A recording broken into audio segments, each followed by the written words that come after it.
Hello. So చాలామంది wait తగ్గట్లేదు, నేను చాలా ట్రై చేస్తున్నాను మెథడ్స్ అన్ని, అయినా తగ్గట్లేదు అంటారు. తగ్గకపోవడానికి మనకి ఎన్నో రీజన్స్ ఉన్నాయి. ఫస్ట్ థింగ్ వచ్చేసి క్యాలరీ మేనేజ్మెంట్.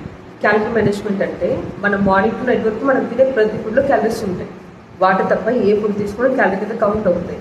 సో మీరు తీసుకున్న బిస్కెట్ కావచ్చు, చాక్లెట్ కావచ్చు, లైక్ పిజ్జా బర్గర్స్ కావచ్చు, చపాతీ పుల్కాస్ ఇలాంటివి కావచ్చు, వాటి తప్ప ఏ ఫుడ్ అయినా క్యాలరీస్ అనమాట. మన human like morning to night వరకు మనం తినే యావరేజ్ క్యాలరీస్ వచ్చేసి 3000 to 4000 క్యాలరీస్ తినేస్తాం డే మొత్తం కలిపి. కొంతమంది టీ కాఫీ తీసుకుంటారు, కొంతమంది స్నాక్స్ తింటారు. సెకండ్ థింగ్ వచ్చేసి వాటర్ తక్కువ తాగితే బాడీ అంతా డీహైడ్రేషన్ అయిపోతుంది. ఆటోమేటిక్గా మనం తిన్న ఫుడ్ డైజెషన్ అవ్వాలన్నా కరెక్ట్ పోర్షన్లో వాటర్ ఇవ్వాలి. సో వాటర్ అనేది చాలా ఇంపార్టెంట్. వాటర్ ఫ్రీగా దొరుకుతుంది కాబట్టి చాలామంది తీసుకోరేమో అది, కానీ వాటర్ అనేది చాలా ఇంపార్టెంట్. మన స్కిన్ గ్లోనెస్కి వాటర్ హెల్ప్ అవుతుంది, బాడీలో టాక్సిన్స్ రిమూవ్ అవ్వడానికి హెల్ప్ అవుతుంది. సో లైక్ వాటర్ అనేది క్లెన్స్ అవుతుంది, లోపల వేస్ట్ మెటీరియల్ అంతా క్లీన్ అవ్వడానికి కూడా వాటర్ హెల్ప్ అవుతుంది.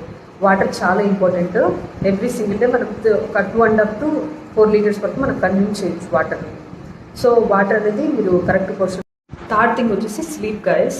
స్లీప్ అనేది వెయిట్ లాస్కి చాలా ఇంపార్టెంట్ రోల్ ప్లే చేస్తుంది. మనం స్లీప్ సరిగా లేకపోతే మనకు అన్ని డిసడ్వాంటేజెస్. ఫస్ట్ స్లీప్ సరిగా లేకపోతే హెడేక్ స్టార్ట్ అవుతుంది. తర్వాత మనకి కార్డియోవాస్కులర్ ప్రాబ్లమ్స్ అంటే హార్ట్ ప్రాబ్లమ్స్ స్టార్ట్ అవుతాయి. డిప్రెషన్లోకి వెళ్ళిపోతాం.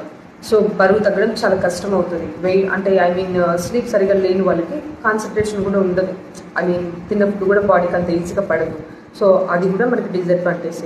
మనం చేస్తున్న వర్క్ ప్రొడక్టివిటీ కూడా తగ్గిపోతుంది స్లీప్ సరిగా లేకపోతే.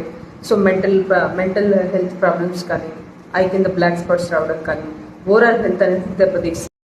గైస్, ఫోర్త్ వన్ వచ్చేసి ఇంప్రాపర్ ఈటింగ్ హ్యాబిట్స్. ప్రాపర్గా టైం టు టైం మెయింటైన్ చేయకపోయినా వెయిట్ లాస్ అనేది అవ్వరు. సపోజ్ ఈరోజు 7కి బ్రేక్ఫాస్ట్, రేపు 10కి బ్రేక్ఫాస్ట్, ఎల్లుండి 11కి, ఇలా ఇంప్రాపర్ టైమింగ్స్ ఫాలో అవ్వడం వల్ల కూడా వెయిట్ లాస్ అనేది అవ్వరు. మీరు టైం ఫాలో అవ్వకపోతే ఆటోమేటిక్గా మీ బాడీలో ఇంకా వాటర్ వచ్చేస్తుంది. బాడీ లోపలికి టైంకి తినకపోయినా వెయిట్ పెరుగుతాం, బాడీలో వాటర్ వచ్చేస్తుంది. ఇంకోటి ఏంటి, మనకు టైం టు టైం తినకపోతే మన అరిగిచ్ కెపాసిటీ డౌన్ అవుతుంది. వన్స్ మనం అరిగిచ్ కెపాసిటీ డౌన్ అయిందనుకోండి, మనకి మోషన్ ఫ్రీ అవుతుంది. సో మోషన్ ఫ్రీ అవ్వకపోతే మనం తిన్న ఫుడ్ అంతా వెళ్ళి స్టమక్ దగ్గర ఎక్సెస్ క్యాలరీస్గా స్టోరేజ్ అవుతుంది. స్టమక్ దగ్గరే కాదు, మన బాడీ ఆర్గన్ చుట్టూ అంతా ఫ్యాట్ అంతా పేర్కొని ఉంటుంది. కానీ జస్ట్ 4 things గురించి మాట్లాడాను, ఎందుకు పీపుల్ తగ్గట్లేదు అనేది. అప్కమింగ్ వీడియోస్లో నేను క్లియర్గా ఎక్స్ప్లెనేషన్ ఇస్తాను. ఇంకా రీజన్స్ చాలా ఉన్నాయి మనం ఎందుకు బరువు తగ్గట్లేదు అనేది. బరువు అనే కాదు, అప్కమింగ్ వీడియోస్లో హెల్త్ గురించి, న్యూట్రిషన్ వాల్యూస్ గురించి, మనం ఏం తినాలి ఏం తినకూడదు అనే క్లియర్ ఇన్ఫర్మేషన్ అనేది అప్కమింగ్ వీడియోస్లో నేను ప్రొవైడ్ చేస్తాను. సో మీరు ఇంకా ఇన్ఫర్మేషన్ కావాలంటే ఛానల్ సబ్స్క్రైబ్ చేసుకోండి. అండ్ లైక్ ఇన్ఫర్మేషన్ కూడా మీ ఫ్రెండ్స్ అండ్ ఫ్యామిలీస్ కూడా షేర్ చేయండి. Have a great day. Please do subscribe for more health and fitness video.